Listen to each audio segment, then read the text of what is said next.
Welcome to The Explainer. Today, we're pulling back the curtain on one of the 20th century's most revered figures to reveal a genuinely shocking private reality.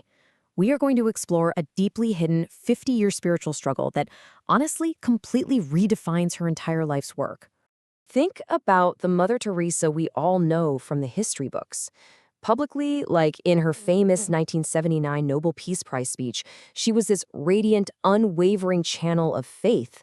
But privately, to a close confidant, she wrote something just absolutely devastating. Where is my faith? Even deep down, there is nothing but emptiness and darkness. And to put this into perspective, publicly, she was a monumental icon of compassion. She founded the Missionaries of Charity back in 1950 with just 12 members. Just 12! And that tiny group exploded into this massive global network. By 2023, it boasted over 5,700 members across 139 countries, dedicating their lives to caring for the poorest of the poor, the hungry, the naked, and the homeless. But the true depth of that contrast between her public image and her private agony was completely hidden until the publication of a book called Come Be My Light. This compiled her private letters to spiritual advisors spanning over 60 years. Actually, Mother Teresa practically begged to have these letters destroyed. She was terrified people would focus on her instead of Jesus. But they were preserved, and they revealed a stunning secret. These letters revealed an agonizing, nearly 50 years spiritual struggle. Listen to this. She wrote, "If there be God, please forgive me. When I try to raise my thoughts to heaven, there is such convicting emptiness that those very thoughts return like sharp knives and hurt my very soul." It's incredible, right? The woman the whole world saw as a living saint, a beacon of absolute religious certainty, actually felt completely and utterly abandoned by God in her private life. And this wasn't just some fleeting moment of doubt. In 1946, while riding a train to Darjeeling, she experienced what she called a call within a call to serve the poor. But shortly after founding her order in 1950, this crushing inner darkness just set in. Throughout almost her entire life of service, she had only one super brief 5-week reprieve of renewed faith in 1958. After that, the spiritual dryness came right back and stayed with her, through her Nobel Prize win in 1979, literally right up until she passed away in 1997. So, you really have to ask yourself, how on earth does someone universally recognized for their unwavering faith endure half a century of complete spiritual void? Where does that even come from? Well, a fascinating study out of the University of Birmingham suggests this darkness actually had deep psychological roots tied to some pretty severe childhood trauma. When she was just 9 years old in 1919, her father was poisoned by political nationalists. Around that exact same time, she lost 8 close relatives to the devastating Spanish flu pandemic. The study posits that being surrounded by so much early death and loss triggered a lifelong trauma, effectively setting the psychological stage for what she'd later experience as a dark night of the soul. Now, theologically speaking, she and her confessors identified this agony as spiritual dryness.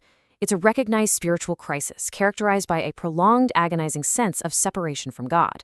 Other Catholic saints, like Therese of Lisieux, went through similar periods, often calling it a night of nothingness. To really get why this silence hurt her so deeply, we have to talk about the Catholic concept of the Bride of Christ. In bridal theology, nuns take vows where they view themselves as being mystically betrothed to Jesus.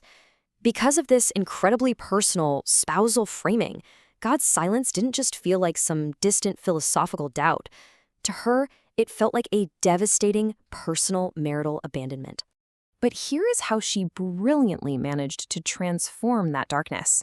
She actually wrote, "Sorrow, suffering, is but a kiss of Jesus, a sign that you have come so close to Jesus that he can kiss you." Working with her spiritual directors, she totally reframed her suffering. In her mind, it wasn't a failure of faith at all. It was an intimate sharing in Christ's pain on the cross. So here's the absolute crucial takeaway. Mother Teresa used her own profound inner alienation to completely identify with the people she was serving. Think about it. The poor in the slums of Calcutta were physically alienated, unloved, and unwanted by society. And Mother Teresa felt spiritually alienated, unloved, and unwanted by God. Her inner emptiness literally became this bridge of radical empathy to the physical emptiness of the destitute. She even made this conscious, almost defiant choice regarding her demeanor. She wrote, "The greater the pain and darker the darkness, the sweeter will be my smile at God." She resolved to actively hide her wretched emptiness behind a cheerful outward demeanor, accepting this agonizing darkness as the necessary fuel for her incredible humanitarian service. A complicated legacy balancing the sainthood and the sharp criticisms. Because you see, that incredible dedication to enduring suffering leads us right into her complicated legacy.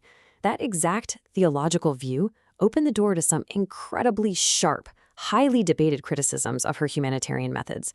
First off, journalist Christopher Hitchens forcefully argued her hospices lacked basic diagnostics and essential pain medication, suggesting her strict religious dogma clashed with the actual practical medical needs of the poor.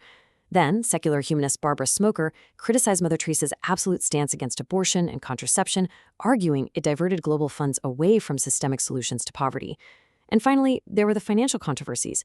For example, she accepted $1.25 million from Charles Keating, a convicted fraudster in the U.S. savings and loan scandal, and reportedly ignored official requests from U.S. prosecutors to return that stolen money to the victims. Looking at it from a secular perspective, critics argue that her theological framing of suffering, remember her calling it the kiss of Jesus, led to a really dangerous glorification of pain.